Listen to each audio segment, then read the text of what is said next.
Proses evakuasi masih berlangsung di Sidoarjo. Kita akan cek pantauan terbarunya lewat laporan jurnalis Kompas TV Nyoman Deni dan juru kamera Misbahul Munir dari lokasi Pondok Pesantren Buduran. Kami juga akan mengajak Anda melihat langsung laporan dari Arif Hidayat dan juru kamera Ismail Hasan dari Rumah Sakit Bayangkara Surabaya.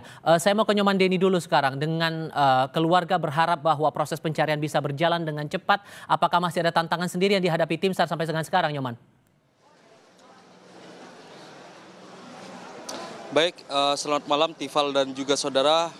Hingga Sabtu malam ini tim SAR gabungan yang terdiri dari Basarnas, TNI, Polri, petugas pemadam kebakaran hingga tim medis dan relawan juga masih terus melakukan upaya pencarian di lokasi ambruknya bangunan di Pondok Pesantren Al-Khosini Buduran Sidoarjo. Dan pada Sabtu malam ini petugas masih melakukan atau fokus mengerjakan pembersihan puing-puing dan melakukan proses evakuasi terhadap korban yang ditemukan pada hari ini. Dan tercatat ada 3 korban meninggal dunia yang ditemukan pada hari Sabtu ini, yakni terdiri dari 2 orang meninggal dunia dan 1 yang ditemukan pada Sabtu petang sekitar pukul 17.30 waktu Indonesia Barat tadi, ditemukan berupa bagian tubuh atau body part. Dan bagian tubuh tersebut langsung dikirim oleh tim SAR ke Rumah Sakit Bayangkara Polda Jawa Timur untuk dilakukan proses identifikasi oleh tim DVI. Dan hingga saat ini memang di hari ke-6, posko SAR di kawasan Pondok Pesantren Al-Khosini Sidoarjo ini masih terus ramai oleh keluarga dari para korban yang belum ditemukan. Dan hingga malam ini juga sejumlah relawan juga masih terus berdatangan untuk membagikan bantuan sosial berupa makanan dan juga minuman. Dan tercatat memang masih ada sekitar 46 orang yang belum ditemukan dan total meninggal dunia yang telah dievakuasi yakni sekitar 17 orang, Tifal. Oke, dan saya melihat di belakang Anda tampak dari orang tua dan wali santri ini masih tetap menanti kepastian kabar apapun itu yang telah didapatkan temuannya sejauh ini oleh tim SAR.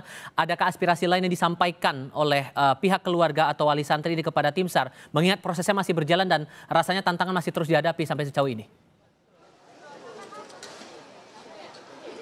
Baik, hingga malam ini proses evakuasi atau upaya pencarian dilakukan di lokasi kejadian masih dilakukan oleh tim SAR gabungan yang terdiri dari Basarnas, TNI, Polri, relawan dan pemadam kebakaran hingga tim medis dikerahkan. Dan keluarga juga diperkenankan melihat secara langsung upaya evakuasi yang dilakukan petugas melalui layar monitor yang disediakan di posko SAR dan bisa disaksikan secara langsung. Dan hingga malam ini memang sejumlah keluarga masih bertahan di sini untuk mencari informasi terbaru terkait proses upaya evakuasi atau upaya pencarian yang dilakukan tim SAR pada hari Sabtu malam. Tifal. Itu di lokasi kejadian ya, dan keluarga, orang tua, wali santri ini berharap ada kabar terbaru terkecuali untuk keluarga dan wali santri yang berada di Rumah Sakit Bayangkara Surabaya. Saya ke Arif sekarang. Adakah hal-hal yang menjadi tantangan di sini dalam proses identifikasi pada korban meninggal sampai dengan sekarang ini, Arif?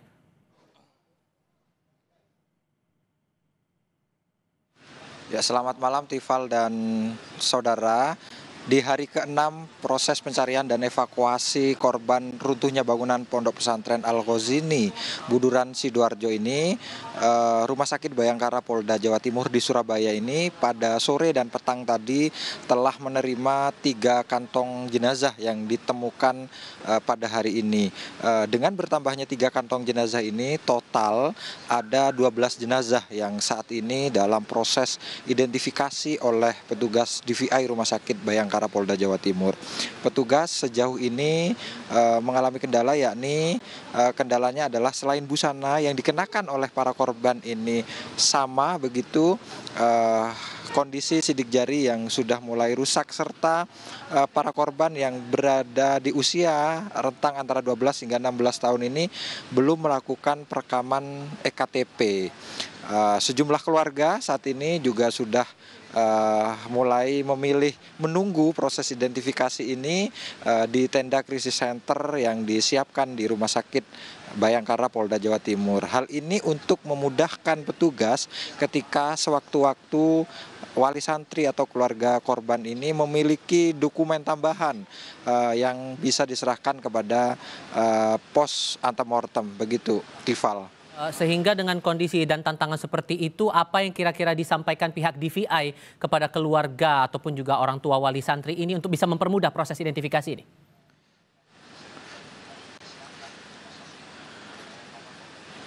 DVI telah mengirim 57 sampel DNA korban dan keluarga korban ke laboratorium di Jakarta pada pagi tadi. DVI sangat berharap data-data tambahan dari para keluarga korban seperti ciri-ciri khusus yang melekat pada korban serta pakaian-pakaian terakhir atau foto-foto terakhir yang dimiliki oleh keluarga untuk disampaikan di posko antemortem untuk memudahkan proses identifikasi. Tifal.